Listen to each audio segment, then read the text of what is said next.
looking back, it feels like, right, somebody wrote a script or something, but it all happened in a similar time frame, like in the first half of 2021.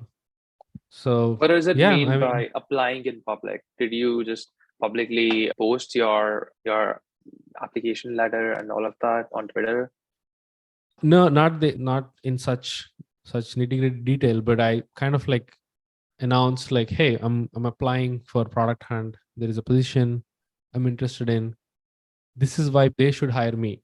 The reasons, and this is what people think about me, the wall of love, and this is what I want to do at product hunt. Some of the ideas exploring in, publicly, like, so that thread got a kind of like semi-viral, I would say, or like, that got like so many comments. It got Ryan Hoover's attention, Ashley, the CEO, so many people, basically like everybody in product hunt.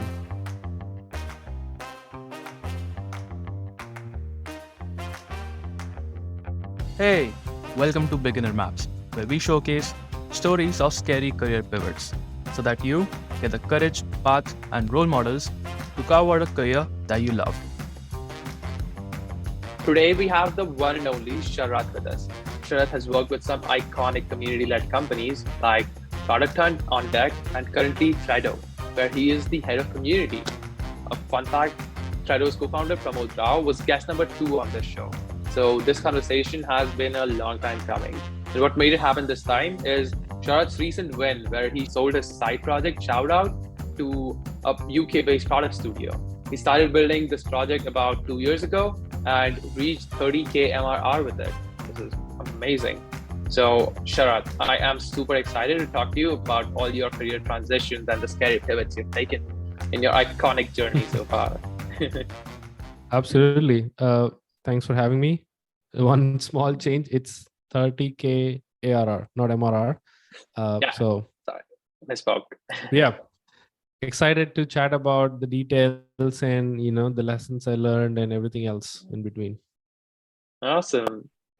Okay, let's start by talking about the process and the selling of shoutouts. Actually, before we start talking about that, do you remember approximately how much time you spent towards the end of shoutout, like before you sold it?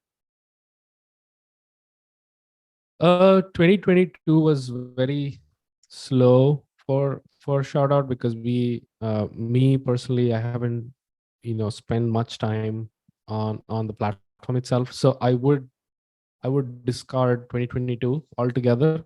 But a solid, I think, 12 months, overall in the 2.5 year journey. I think 2.2 years, journey, I would say, where like we were very intentional, me and my co-founder Curtis, and we were like, we went kind of all in. We worked our asses off day in, day out. I think, yeah, close to like 12 months, I would say. It's amazing. And I'm trying to understand how much time did it take? Like, how much time did it take to manage it? Or was it just once you have done the hard work, were you able to reap the benefits of it without spending a lot of time? It was all, I mean, all the time it was kind of like a side gig. I did had my full-time job all throughout the journey, and we made sure we built in a way that, it's kind of like how Jack Butcher says, one of my favorite creators on the internet, you have to build once and it should sell twice, right? Like that's why I think SaaS businesses and, these simple projects work really well, because you have to put a lot of effort in the beginning. And like I said, right, like in the 2.2 years of journey, we only spent like I think even less than 12 months, like really, really hands-on. The rest of the That's time, 12 months of full-time work, like full-time equivalent work. not even full-time. We were like spending, I did have my full-time job. We were spending on the weekends, late nights, early in the mornings. So it was all like hustling and finding time to, build this thing. And the rest of the time, I was, there were many times I was in sleep and I made some money. So because, that's how these businesses work, right? You build in a way that it generates income in a way. So uh yeah, we made sure like that's the way, because that was our situation. I don't have the luxury to work full time because of like various things like my visa and all stuff. So I had to like be clever, a little smarter around managing time and Mhm. building in a way that it gets used by people. So Hmm. Tell me more about it. So you were working the weekends, you're working nights. How much work did you have to put in before you saw your first customer? uh I don't know, I feel I exactly don't know how much time, but it was mostly like early in the mornings. I used to be like an early riser back then in 2020, 2021. I used to wake up like 4:30, 5 o'clock in the morning and do some of the work and set things up, or like few things that don't involve other people. I don't know, man. I think it's really like a I didn't quantify per se like the work put in. It was Hmm. basically very natural, but it was definitely uh maybe like less amount, like less than 4 hours or 5 hours per day, I guess. Hmm. That's really interesting, and especially the part where you said that you weren't trying to quantify the time that you were putting in. So with this, I assume that you weren't looking for an immediate return on this Mhm. project. So what was your motivation while you were doing this? I think the biggest motivation is to have fun, just try out new things and learn new things. I never was a salesman, in my opinion. I never sold anything. So I kind of have to learn about how to negotiate, how to persuade, how to talk to a person, like how to like impress them and whatnot about the product. Like there are like so many things that I have to learn at back then. And that was, I think, you know, uh, the motivation is to like, yeah, this is completely new arena. I haven't done this before. Like, how can I switch my gears to, uh, like, yeah, I will get some kind of output too. Like, how can I turn this into a learning experience altogether with a student mindset? Like, actually, to be honest with you, I never thought it would make money. You never Never. thought. So that was never my intention. My intention was like, this is a such a cool idea. Let's build it and let's see. So it kind of morphed from this one simple idea to a SaaS product to a startup to being profitable and like being getting sold and all that by the community, by the believers, like by the people. So I would say it's kind of like a, looking back now, it's kind of like a, it feels good to say that it was never meant to monetize, because I had so many odds against me, I would say. It was not like very straightforward. So I was on a visa, I couldn't like earn money because I have like a full-time job. I can't like do two jobs at once. Like there are like so many legality issues. So it was not about that. It was about more fun. How can I learn from this, and at the same time, will this help some other folks? So Hmm. I think those were the motivations, I would say. Hmm. And circling back to something that you said a few moments ago, that when you built this, you're not a salesperson, so you had to learn about Mhm. how to make the product attractive so that it sells itself. What did you learn about making it so attractive? I think the biggest thing is finding what people want and building that for them, so that you don't have to oversell it, or uh, you don't have to necessarily put your big hat to like kind of you know the benefits and all that, like and the more important thing is I sold like a story more than anything else. And instead of like What was the the story? benefits of it, those it's about like creators getting recognized for their work and finding more people. That's like the benefit or the story, behind it, right? It's not about, you make money. That's like an indirect, it's like kind of like a transaction. You use my product and you get money, something like that, which eventually will happen. But I think it's more about like, exposing the social proof you get and exposing all the nice things people tell about, your product or yourself. So be it creators, be it founders. And I kind of integrated that social proof aspect into their stories. Like, as if you're a founder building a startup, social proof is such an important piece in your journey. Building in public is such an important piece in your journey, and with Shoutout you can amplify that. So it's more of like selling that narrative and not the product. And the other thing we did was, our product is frictionless. Like, one sign in, like using Twitter, you're onto the product, and there are like very less steps you have to do to get to point A to point B. So having a frictionless experience helped, and selling a story helped, selling the benefits helped, not the product itself. Selling how they can get better in their journey using the product help. So a lot of these are not like traditional way of like selling, at least in my opinion, I know, right? So I basically relied on what I can do best, and I did it. So it was not like, how do actually people do sales? They're like, there's top of the funnel and all that different, jargon and phases. I felt very uncomfortable with it because it didn't click me. So I played my strengths. Like, I'm a product person. I've built like many products before, so have the intuition of how to make product better. So I relied on that, and at the same time, I'm good at like, narrating stories. So I was like, yeah, let's rely on that, and it worked out well. Hopefully, yeah. Amazing. But we are here Yeah, now. it did. It did. So stories is what you use to sell the product and made it basically sell itself. Hmm. Yeah, that's it. Like, build a story around yourself, show the advantages, show the benefits, and show how your story in your way you got better.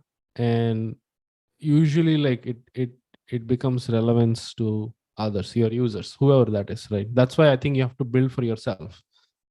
So once you start doing it, you use it for yourself, you find different use cases for yourself, and that actually helps other people like, use it. So one example I would say is, so back then I was switching jobs in between. And what I did was, I applied in public, like, applied for various startups in public. And Mhm. to give more reason for founders to hire me, I built like a wall of love for myself with all the nice things people tell about myself, right? And that actually helped more people to like, use Shoutout in a different way, not like in a traditional like, social proof way. So you basically, that's why you Right. have to build things for yourself. And and some folks, for example, showcase their content. So what I did, one of the things I did was, I did build like a wall of all the threads Sahil Bloom wrote back Mm-hmm. then. This was in 2021, like last year. Mm-hmm. And it kind of like showcased some of his major threads at one place. That helped some other folks to like, sign up and share their threads, or their highly popular tweets and whatnot. So it's basically, everything is not set in stone. So you have to like be very open, like mold yourself, and like find different use cases. And fundamentally, if you want to do that, you have to like, do it for yourself. So Mm. that's what I did. Yeah, so basically, you were scratching your own itch and telling to people how they can scratch it. So Hmm. you're solving a problem and then a new problem with the tool, and that was bringing you new users who were also facing Mm-hmm. that problem. Love that. Mm-hmm. Mm-hmm. Okay, let's talk about the process of finding out the people who also face this pain and who also need this tool.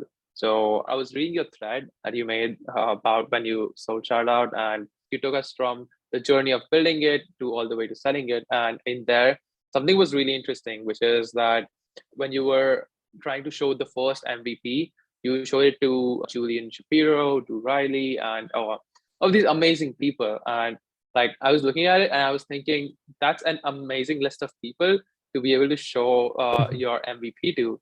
How did that happen? Uh, Drew is a good friend. KP is a good friend. Whit Anderson, they're all like my buddies. So they were they were obligated to like check it out, in a way I would say. But I think I don't know. I think most of the things happened to me with. This might sound very cheesy or very corny, I feel, but it was all happened because I was intentionally kind of manifesting things to happen, right, back of my mind. So the thing with Julian Shapiro, I think they reached out to me, Demand Curve, some of the folks at Demand Curve. They put up like a thread saying, "Hey, who are the best people in Product Hunt?"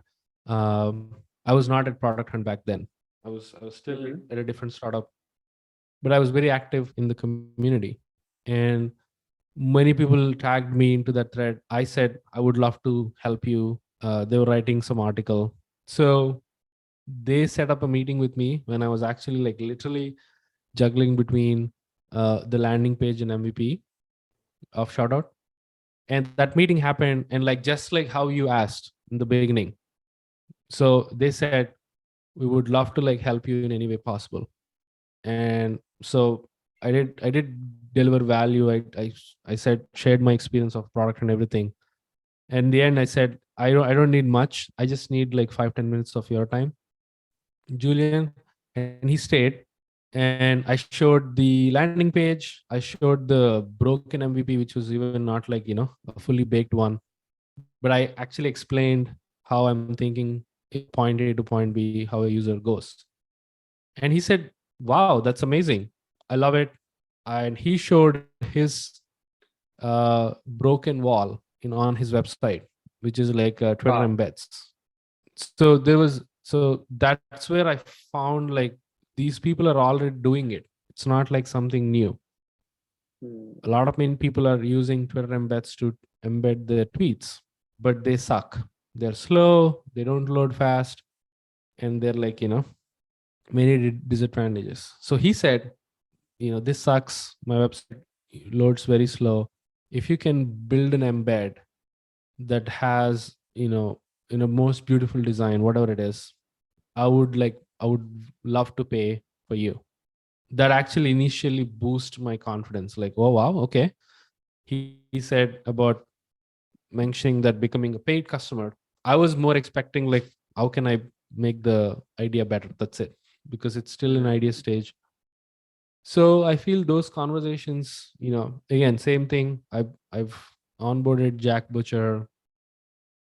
I did spoke to Josh Constein, uh, Eric Torenberg, like so many other folks, right? Alex Lieberman. They were all like kind of very gracious, and they were very helpful. So they were helping like a founder like me. So they were like sharing their time and help me make the product better. So yeah, I mean, most of them, Did you I think already it's know not like a lot of these people? Sorry to interrupt, but no. you mentioned Alex Lieberman, and I also know that the list of your early believers includes people like Eric Thornburg, Matthew Kobach, and all of these people that we now know, and they're actually famous on Twitter.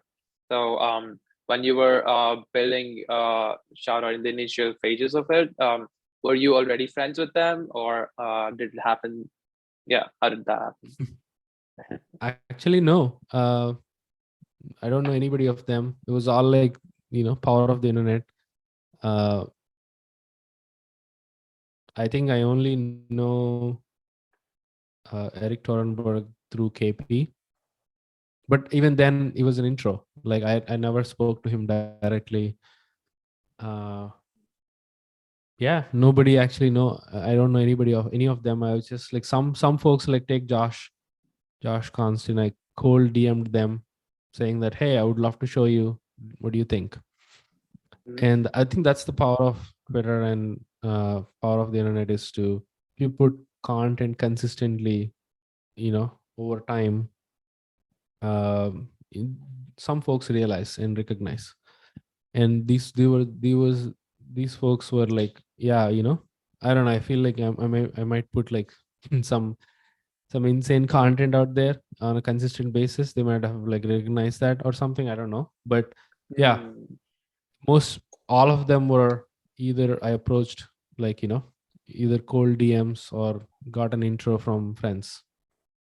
It's amazing. And this power of the internet, I know that you're a big believer in the power of the internet. How can someone who is not yet famous on Twitter, how can people experience this power of the internet? Is it by creating content and uh, start producing daily tweets or threads and all of that? I think the goal is to not become famous, in my opinion. The goal is to be known. There is a difference, right? Like, if you just like have to uh, you have to make your mark and that's it. Being famous or like being popular, these are all not in your hands. Those are all things that you can control. What you can control is being consistent, being in people's mind on a regular basis, and through content creation, through providing value, through giving or sharing what you've learned. And that's why building public is plays such a huge part in my journey, as well as like many people I know. Once you start putting those lessons and experiences out, other folks realize or recognize or take a relevance into it, and they kind of like come forward to either help or support. uh, so I feel it's the point is to like show up every single day and uh, share your day-to-day experience. It can be bad sometimes and it can be good sometimes. So share transparently and be very vulnerable when you do that. So it's not like you're faking it, and celebrate at the same time openly, because you have the right to celebrate, right? So yeah, that's what I did. Built Shoutout like completely in public, like right from even when the idea was in the inception, like not even inception, like which tweet actually made Shoutout, the simple tweet from KP. Right from there was all like in public on Twitter, like on my feed. Hmm. This is um, this is interesting what you said about the difference between being known versus being famous. And I think this shows in the way you've been presenting yourself in your tweets. And if I look down through your Twitter profile, it's all very built in public style. There are like these putting out the bat signals for various Mm-hmm. asks, and you share wins, you share threads on how things went, but you're not actually it doesn't feel to me at least that you're trying to churn out content. I feel that you're more of someone who wants to build things instead of just get famous by being known as someone who builds things. And what do you think is what do you think has worked for you for growing the followers? Like, when have people been most attracted towards following you? I think it's when I started like again, building things in public, like started sharing lessons and some tips and some things I did. And I think back in 2020 August, I started, or even before, I don't remember exactly. I started doing these AMA sessions every Sunday or every Saturday, every weekend, basically, whenever that is. And I used to like share whatever the learned that weekend, or whatever the question people asked, or that's relevance to my experience. I used to share it. So that number one. Number two is to like publicly like support people. That's another thing. Like you have to amplify your, your friends, your fellows, or community. That's where the power of community comes in. I feel I kind of indirectly built a community on Twitter for myself. It's kind of like, I think, not a community per se, but audience, I would say. Like, highly engaged, highly relevant, and like doing multiple things. That's another sign, right? Like, I used to write like a newsletter called Product Wise, about product people, interesting products, or product processes, and whatnot. It was kind of like an experiment I did. So that brought value to people, I guess. So by doing multiple things, by putting yourself out like very transparently, openly, and sharing your experiences on a day-to-day basis consistently, I never want to build an audience, but I mean, uh never want to like grow in like massive numbers, because I don't know what will you do with that number. But it's about like sharing. Okay, I learned X, can I share it? I try to be more authentic from the beginning. So, and I double down on that like day by day. Hmm. Love this approach. Switching gears a little bit, you moved to the US in 2013. Can you tell us Mhm. why did you make that switch? I think fundamentally, the back then, the intention is to like surround myself with better people who are few steps ahead of me, who figured it out, and be part of. I used to fantasize Silicon Valley like a lot. Like be part of the Valley culture, or build startups for myself, do such things like Hmm. So that was like the fundamental motivation. And I saw back then, I had like no network, like none of the things I have now. But I did have like an intention, like, hey, I have a clear cut clarity of what I want to do. So with that, I was actually working at a very comfy corporate job. So I resigned it. That's my first big step, is to completely detach from my comfort zone. So I then started like preparing and exploring options to move. And they're like different ways, but I quickly chose like, yeah, let's actually like come to the US and do masters. And like then it becomes more easy compared to like the hard parts of finding a work visa and all that. So I wanted to move fast, and yeah, I did it like think in 6 months. I quit, did all the logistical things which I have to do, then I moved.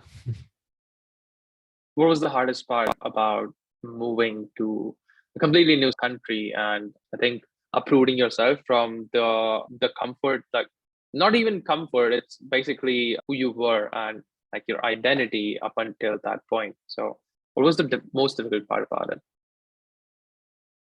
I think the difficult thing I would say is the cultural shock. You know, in the West, everything is different. They're like, people are more open minded. I think that's like the first initial, I think, 1 year or so. That's like, Hmm. fitting So in, most importantly. people being more open-minded, was that like a good cultural shock or a bad one? Yeah, it Yeah. is. It is, right? It is a good culture. I think it's more about like, how can I fit in? I come completely from a different background. Being in India, as you know, things work really differently. I don't know how things are right now, but it was way back then. It was like completely different. It was more traditional. Nowadays, I feel it's more open. Like even everybody's now open, given we are opening up to the internet, I feel. So I think the biggest thing is, how can I fit into this new thing and still have my own authenticity, or still be myself, but morph in a way that I'm a better person, right? So that's like the biggest challenge, I would say. Hmm. How did you make friends when you moved to the US? You said like you obviously have an amazing star cast of friends now. How did you start approaching friendships?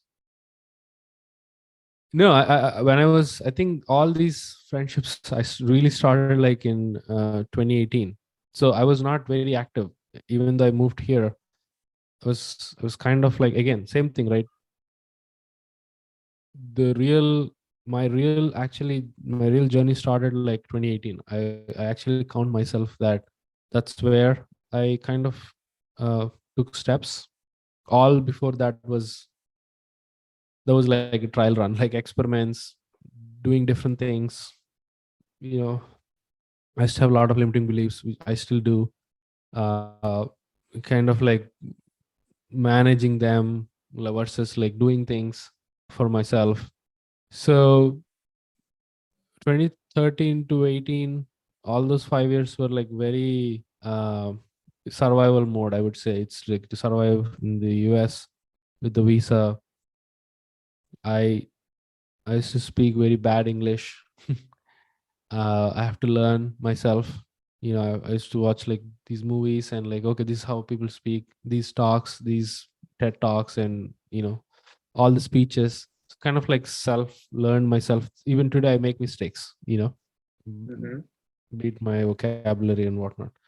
So those are all formation years, I would say. Is to like how to fit in, how to learn, how to like how to grow in this space, and mostly survival, like getting a job, like maintaining visa and all that. But 2018 is when things got like little settled down. I was like, you know what, let's actually try to do some fun things. So we did this thing called closing page with my friend, which failed. So learned so many lessons from there, and that's where I realized, you know what, let's actually focus on side projects because they're simple, they're they're easy to build, and they don't have like these big expectations, right? So I think, yeah, that's when I started like doing things in public. That's when I got to meet like new people. So truly I feel in the last 4 years, I would say, I made some good friends. Amazing. And I know a few of the side projects that you've built. You've actually built more than 15 side projects since 2018. Hmm. In 2019, you released The Angel Philosopher. Tell Hmm. me about that. That received a lot of recognition, and Naval even put that on his Twitter bio. So, what Hmm. was that like? It was good. It was like I'm on top of the world back then. It was a great experience. Again, all I did was scratch my own intention. So I'm a big fan of him. I At that time I was like kind of discovered him for the first time through Tim Ferriss blog post. Sorry, his podcast. And I heard like a couple of his uh, episodes, and he wrote a thread about how to get rich without getting lucky. And he introduced me to these terms like leverage, how to build leverage, how to focus on uh, specific knowledge, how to be authentic, how should you win in startups, like and how to build network.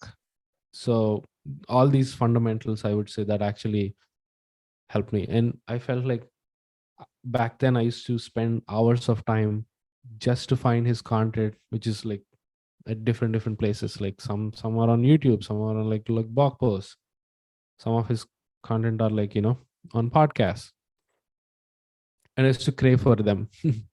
So I had like a list back then. I was like, you know what, let me actually collate and curate all of these under, like, put it on a website. And that was it. That was the idea. And I still remember, I feel like I was cooking or something, randomly I got this idea. Why can't I name this The Angel Philosopher? Like, because he's like the one of the famous angels back then. He's a philosopher. And of course, he did a podcast episode with Shane Perez that actually holds that name. So Hmm. And I actually also DM'd Shane Parrish and asked like, hey, again, cold DM'd him saying, not trying to steal anything, just being a fan and a follower. Can I use the angel philosopher? And it's like, yeah, totally do it. I love that someone is doing it. So build that thing. And when I cold emailed Naval, he replied and he said, this is great. Thanks for doing this. But I do have some changes. So kind of like briefly worked over emails with him, kind of understood like, what he wants, how should people, consume. This was way before he had like anything. Like he now has a podcast. I think he's not doing it anymore, but he now has like most of the content. Like he has his own like website and all that. This was before like all that. So yeah, I mean it all worked out insanely well. He agreed that, even I didn't ask, like he agreed, if you do XYZ things, I'll keep it on my website, on my Twitter bio. So he did like what, like for 8 or 9 months. So amazing. That's the power of the internet. yeah, there you go. Yeah, that's it. And I still have access to his DMs. I still sometimes like chat with him. But what do you chat about? I think that's no, just like the things I'm up to. I want to keep him updated, like the things I'm doing, and he always like acknowledges, that he saw the transition from me being working at like some random somewhere else to where I am. So yeah, keeping it like more formal. It's amazing. And did you ever think about monetizing the traffic that the angel philosopher was visiting? No, that was never the goal, right? Like again, I knew that there would be a point where I would naturally monetize few things, which I do. But back then it was all about putting in reps, you know, uh, building that muscle of scratching your own itch. How can you master that? And how can you like, uh, how can you build and ship and get it out of the way, put it in the public, take criticism, feedback, again come back, make the product better a little bit. So that cycle is what I that was the goal, like idea to something tangible to launching on the internet and making it slightly better and see how people are reacting. What have you learned about the cycle that you didn't know earlier? Like going from idea to launching, actually building, and then to launching, like 3 stages. What are so some things that you hope will make your future projects better? I think the biggest thing is you have to build whatever you're building for people, with a big market. So that's why I done many projects. Some of them were like the angel philosopher, which is in a way kind of like a big market in a way, right? Like he has big following, a lot many people has some same problem, they will consume, and all that. And I also did like things that are very like naive, and they're like, even though I'm scratching my own itch, doesn't mean like it should work, right? So I think I recently tweeted about it. Best startups are the ones uh, that founders build for themselves, founders build for big markets. And what was the last thing? Forgot. That's okay. Something I think, something about like market, for sure you have to build for yourself. And I don't know, just forgot, I'm blanking. But let me see, I think I tweeted recently, so let me pull that out. Yeah, big market. Yeah. And I think, yeah, this is the most important thing. I feel that's a lesson. you have to have a founder market fit. So what I mean by that is you have to have experience, first-hand knowledge, and specific knowledge in whatever the area you choose, right? Like take me building Shoutout. I had a perfect founder market fit because I'm very active on Twitter. I have not many big audience, but I am kind of like, like again, I'm very relevant at that time. Mm-hmm. And I was also like kind of like a creator in a way.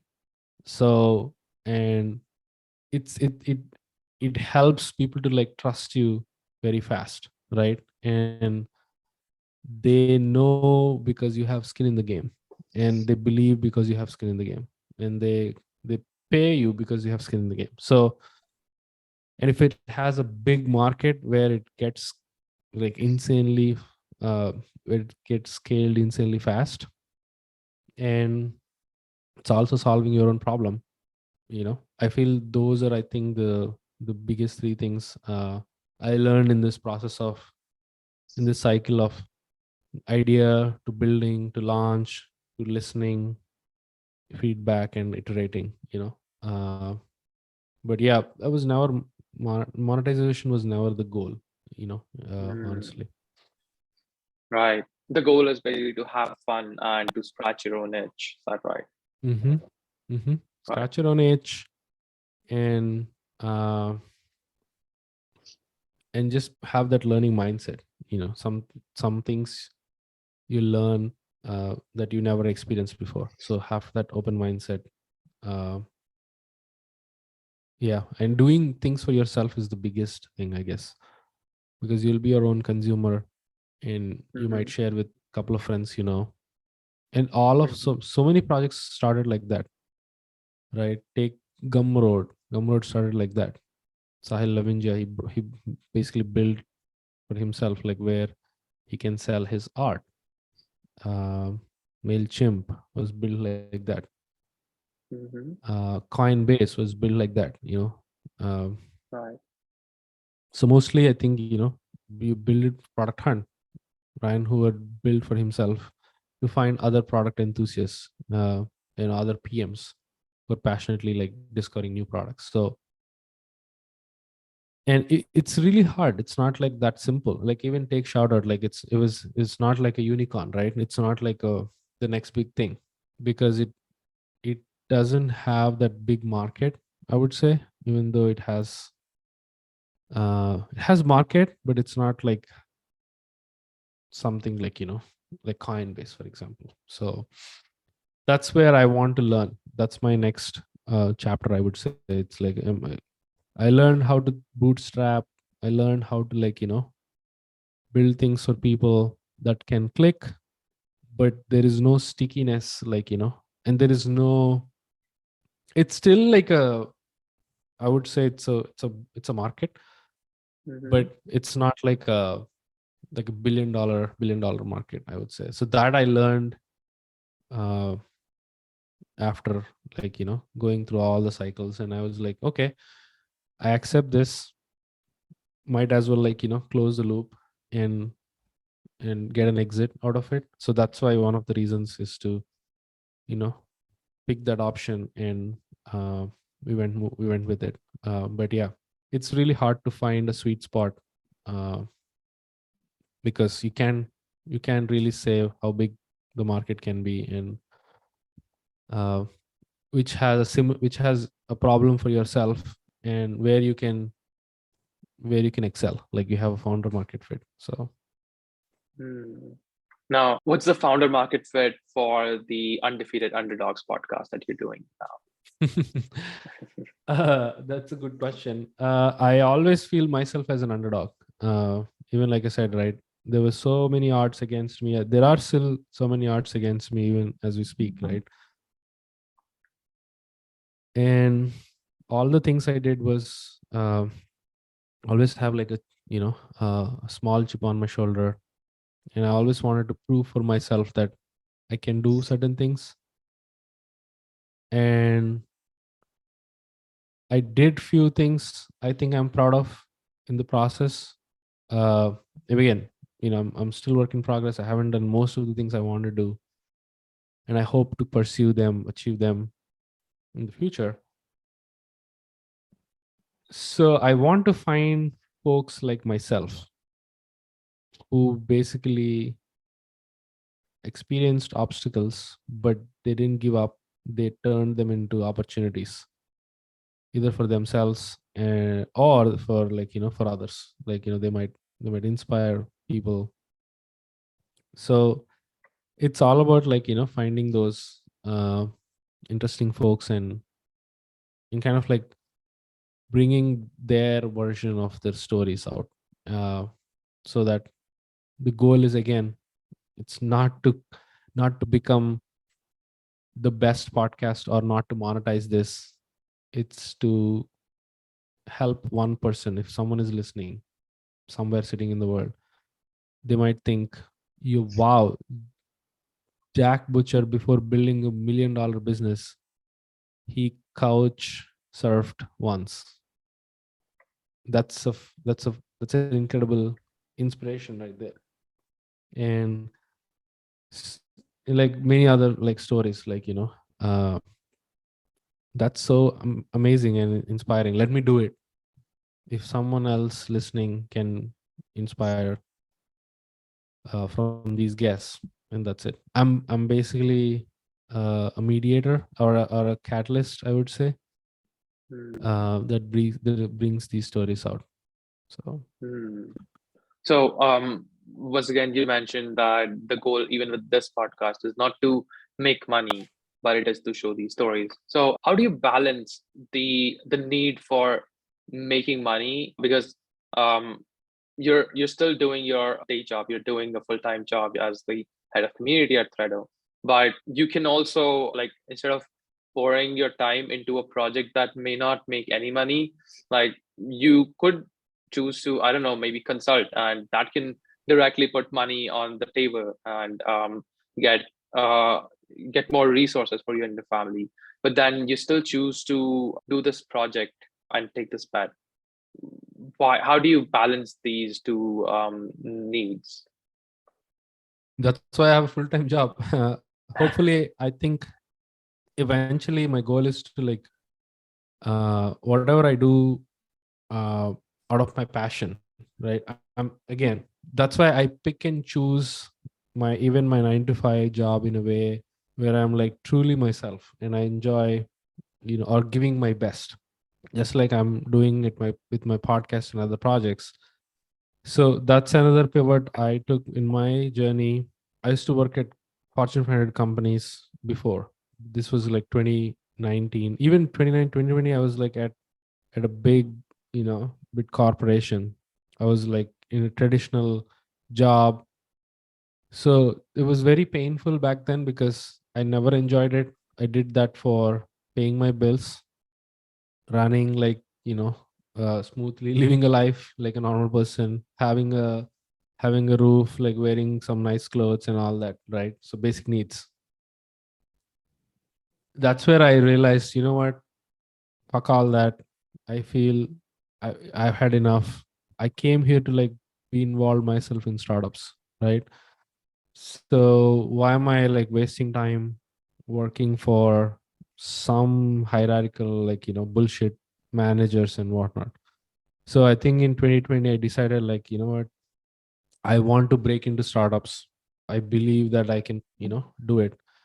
I did it, like, I did started joining startups. I was the first startup I went was DraftBit, a YC backed early stage startup. Then I worked for Product Hunt. Then I went for OnDeck. Then here. Wait, So I have a question. So you decide that you came here to work at startups, and then you joined a startup. How did this transition happen? Was it just an opportunity that you hadn't explored, or did you have to go out and grab no, it? I had to go out because I was exploring. So I was back then in 2020ish. Yeah, I was working for this company called Walgreens. It's like a pharmacy company, retail pharmacy company. I was in retail, but even then I was on the product team. I was handling iOS product team back then. But again, same, I waxed up. I was like, you know what, this is all not going to help me in the future. Let me actually explore getting into startups. So I did keep an eye on a couple of opportunities that were like popping up, and I DM'd uh, Brian, the founder of DraftBit. He and I went on a call. He loved what I want to do, and he loved the whole thing, this whole story, the reason why I wanted to get in, and he gave me an opportunity. So I was there. I was there as a product evangelist, kind of like a product person, but more on the community side and on the product side internally. And I think, I was like kind of let go due to some budget cuts, startups, right? That's where I applied for Product Hunt in public. That's where I used Shoutout. I won Maker Grant Award from Product Hunt. It was all like, I don't know, looking back, it feels like, right, somebody wrote a script or something, but it all happened in a similar time frame, like in the first half of 2021. So What does it yeah, mean I mean, by applying in public? Did you just publicly post your application letter and all of that on Twitter? no, not in such nitty-gritty detail, but I kind of like announced like, hey, I'm applying for Product Hunt. There is a position I'm interested in. This is why they should hire me. The reasons, and this is what people think about me. The wall of love, for example, and this is what I want to do at Product Hunt. Some of the ideas exploring in publicly, like so that thread got a kind of like semi-viral, I would say, or like that got like so many comments. It got Ryan Hoover's attention, Ashley, the CEO, so many people, basically like everybody in Product Hunt That's saw like that cold thread. DMing at like supercharged cold DMing. Yeah, kind You're of, in a way. basically coming on their Twitter feeds. And yeah, I mean, I immediately went on some calls with them. They liked what I want to do again. And I think I heard, if I'm not wrong, Ryan kind of crafted that role, like wrote like what he's assuming. I think he's kind of in the transition of leaving Product Hunt at that time. So yeah, I mean, I was a very active member in the community itself. So that's a major lesson for me as well. The next hire is going to be part of your community for any founder, right? You don't have to find new people, because I'm very passionate about the company and like people, all that. Like so I think they made an offer, and like yeah. But yeah, the what was, I think we went on a tangent. What was the question? Completely Yeah, we were discussing this. working at startups and how it started. This journey started in 2020 for you. Yeah, same thing. I feel that intention helped me, like getting into startups. So you were asking like why I choose. I feel that's the question, I remember. Why? How can I balance like paying bills versus like doing things, side projects for free? So yeah, the basic way of doing it is having a 9 to 5 job which you don't care about at all, where you literally work 9 to 5 and like put an end, close it out, and work on your passion projects. Mm-hmm. That's the basic way. The smartest way, I would say, is work or be part of uh, a wave where you want to be, where you want to ride in the future. I want to be part of startups, so it makes more sense to make me an operator instead of working at some corporate job. So that that was like another, I think, a clever way, so which I kind of pursued. So I don't feel like worried, like what, I'll be out of job, or like I'm hating my 9 to 5 job, because I love my uh, day-to-day job, right? So once you do that, you have some time to spare yourself to work on these projects. And again, eventually it will monetize. Once if you do the right thing for a longer time, you will eventually win. That's one Mm, philosophy I believe in. You just have to like be mm, patient, um, and do things in a very consistent way. right. And when you do them, you will be rewarded, and whether you're asking for Absolutely, it or not. Love this. 100%. I think this is a great time to move on to our rapid fire round that Piyush has prepared for us. Piyush, onto you. Thanks, Desh. So, hey, Sharath, this is going to be the final segment of this interview, and this is the rapid fire round. I'm going to ask you some questions without any follow ups, and these are going to be short ones. So, just speak your mind. Yeah. Let's do this. First question. What's a fun fact about you that is not covered on your LinkedIn profile? I do love sneakers, and I'm not I won't call myself as a sneakerhead per se. I don't have like big collection or say, but I treat myself as someone who find meaning in, like, wearing sneakers. So never Cool. covered that, or I think very few people know that. Awesome. Next question. How do you motivate yourself when you feel stuck? I think uh, mostly acceptance, which is, not denying the fact that I'm stuck. It's like, okay, I'm Mm-hmm. stuck. Now what to do from here? I- I'm not stuck these days. I think I kind of passed that hey, I'm stuck phase, I would say. But I feel demotivated a lot of times, like any other human being. Or I don't feel like, for example, I don't feel like tweeting, and I don't tweet, basically. And I don't feel like uh, taking meetings, or sometimes I just don't feel like doing things, like, putting into action. Then I kind of accept that fact and be very intentional about it, because I know that that phase will, you know, I'll overcome that. But yeah, with definitely with, with a lot of help with my family, my wife, I share most of my low lights with her, and friends, like, I'm in constant touch with KP. Shout out to him for being there all the time. Like, if I go through something, just like share with folks, and they sometimes add different perspective. So, and Yeah. I think if none of the things work, for example, I think I go to philosophy. um I have some books I refer to, and I also like keep in mind that, you know we're just like a speck of dust in this big ass universe. Like, who cares about me being demotivated? Nobody gives a fuck about me. So that actually removes a lot of pressure, I would say. When nobody's watching you, you get to be your best, right? So Right. adding that perspective layer on top sometimes helps. And Mm-hmm. I remind myself, doing that. Yeah, awesome. Now think back to who you were 5 years ago. What do you think that version of you would be the most proud of who you are today?